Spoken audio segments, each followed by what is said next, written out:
எல்லோருக்கும் வணக்கம். உங்கள் கூட பேசிகிட்டு இருக்கிறது கண்ணகி.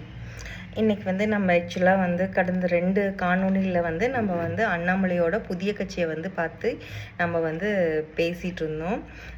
நியூ மெம்பர்ஸ் ஆட் ஆகிட்டே இருக்காங்க. இப்போ அரௌண்ட் பார்த்திங்கன்னா ஒரு 13 lakhs இப்போ வரைக்கும் மெம்பர்ஸாக ஜாயின் பண்ணியிருக்காங்க. ஆனால் இந்த 13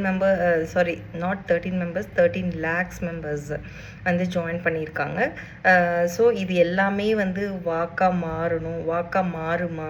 அண்ணாமலை புதிய கட்சியை உருவாக்குறதோ, இல்லை இளைஞர்களை தன் பக்கம் ஈர்க்கிறதோ, இல்லை தன் மண் சார்ந்த மக்களை அந்த மக்களோட ஓட்டுக்களை வாக்கா மாற்றுறது, இது எல்லாமே அவருக்கு மிகப்பெரிய சவால்களாக தான் கண்டிப்பாக இருக்கும். இது எல்லாமே இந்த 13 லட்சம் மெம்பர்ஸு அது எல்லாமே it should be converted into the ஓட்டை கன்வெர்ட் ஆகுமா? ஆகிற சூழ்நிலையில் தான் நம்ம இதை வெற்றியாக கருத முடியும். ஆனால் இப்போ கிரவுண்ட் லெவலில் பார்த்தீங்கன்னா அண்ணாமலை ஆரம்பிச்சிருக்கிற புதிய கட்சி அப்படின்னா உடனே சிஎம் ஆக முடியும் அப்படிங்கிறது மட்டும் முடியுமா அப்படின்னா இல்லை. அதுக்கு மிகப்பெரிய சவால்களை காத்துட்ருக்கு. அதில் முக்கியமான ஒரு 8 விதமான சவால்கள் என்னென்னு நான் இந்த வீடியோலேயே சொல்ல வரேன். எதிர்கொள்ள வேண்டிய என்னென்ன சவால்கள் அப்படிங்கிறது இது பண்ணுறேன். ஃபஸ்ட்டு கட்சியை அமைப்பை பூஜ்ஜியத்துலேருந்து உருவாக்க வேணும். ஒரு தலைவருக்கு மக்கள் எவ்வளவு ஆதரவாக இருக்கிறாங்க அப்படிங்கிற ஒரு விஷயம். ஆனால் கிராமம் முதல் மாநகராகம் வரை செயல்படும் வலுவான கட்சி அமைப்பை அவங்க உருவாக்க வேண்டும். ஒவ்வொரு மாவட்டத்திலையும் ஒன்றியத்திலும் வார்டில் நிர்வாகிகளை நிர்ணயித்து செயல்படுவது ஒரு பெரிய சவாலான விஷயமா இருக்கும். அப்போ ஒவ்வொரு கிரவுண்ட் லெவலில் பீப்புளை நிர்வாகிகளை உருவாக்கணும். அது வலிமை வாய்ந்தவர்களாக, மக்களை எளிமையாக தொடர்பவர்களாக, மக்கள் நம்பிக்கை பெறுவர்களாக உருவாக்கணும். அது பூஜ்ஜியத்திலேருந்து ஆரம்பிக்கிறப்போ இந்த கட்சியோட கட்டமைப்புங்கிறது ஒரு சவாலான விஷயமாக தான் நம்ம பார்க்கணும். 2வது விஷயம்னா என்னன்னு பார்த்தீங்கன்னா, இந்த வாக்கு வங்கி இருக்கு இல்லையா, ஓட்டிங் பேங்க், அதை உருவாக்குறது அதுங்கிறது ஒரு பெரிய சவாலானதாக இருக்கும். எப்படின்னு பார்க்குறீங்களா? புதிய கட்சிக்கு நிரந்தர வாக்குகள் இருக்க மாட்டாங்க. நிரந்தர வாக்காளர்கள் அப்படிங்கிறது யாருமே இருக்க மாட்டாங்க.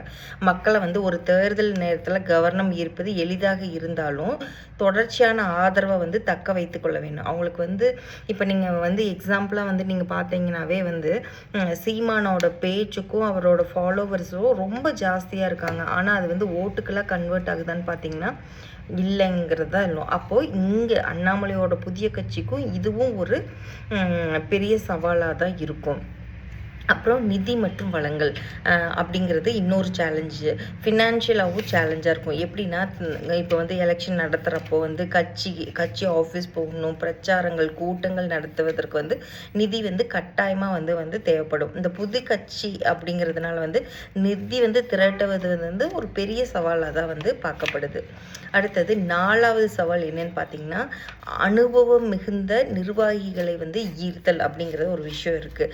பலகாண்டுகளாக அரசியல் இருக்கும் தலைவர்களை விட புதிய கட்சியில் அனுபவம் உள்ள நிர்வாகிகளை சேர்ப்பது சற்று சிரமமான காரியமாக தான் இருக்கலாம். ஏன்னா எக்ஸ்பீரியன்ஸ் ரொம்ப ரொம்ப இம்பார்ட்டன்ட். அவங்களுக்கு தான் தெரியும் எப்படி ப்ரொஜெக்ட் பண்ணணும், எப்படி வலு சேர்க்கணும், எப்படி இதை எடுத்து சொல்லணும், அதை ஓட்டு வங்கியாக மாறுறக்கான வழி, அதெல்லாம் எக்ஸ்பீரியன்ஸ் பீப்புள் வந்ததுனால தான் கைட் பண்ண முடியும். அவங்கள கட்சிக்குள்ளே கொண்டு வரதுங்கிறது ஒரு மிகப்பெரிய சவாலான விஷயமாக தான் நான் பார்க்குறேன்.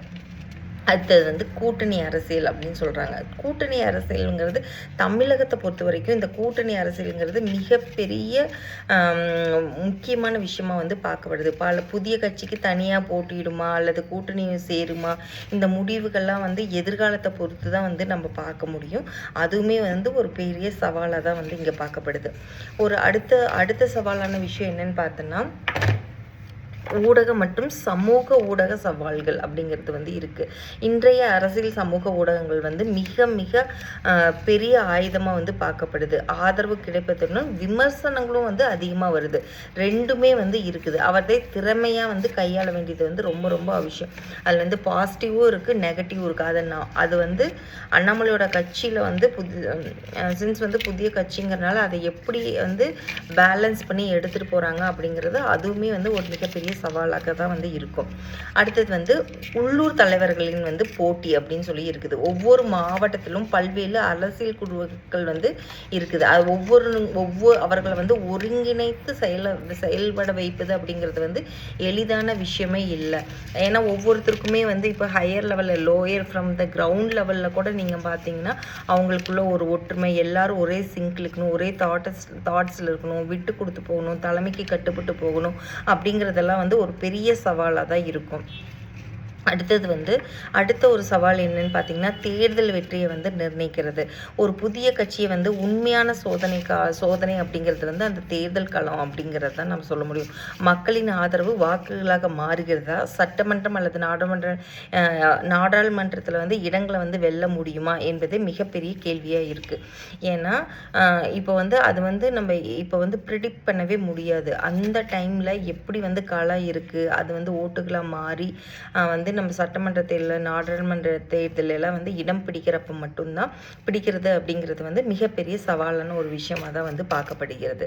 இப்போ நீங்கள் வந்து சொல்ல பார்த்தீங்கன்னா, அண்ணாமலையோட புதிய கட்சி வந்து தொடங்கியிருக்கிறது. அது தமிழக அரசில் வந்து ஒரு புதிய அத்தியாயமாக வந்து அமையலாம். ஆனால் வந்து தரைமட்டத்திலிருந்து இந்த 8 முக்கிய சவால்களை வெற்றிகரமாக வந்து சமாளித்தால் தான் வந்து நீண்டகால அரசியல் வெற்றியை வந்து அடைய முடியும்.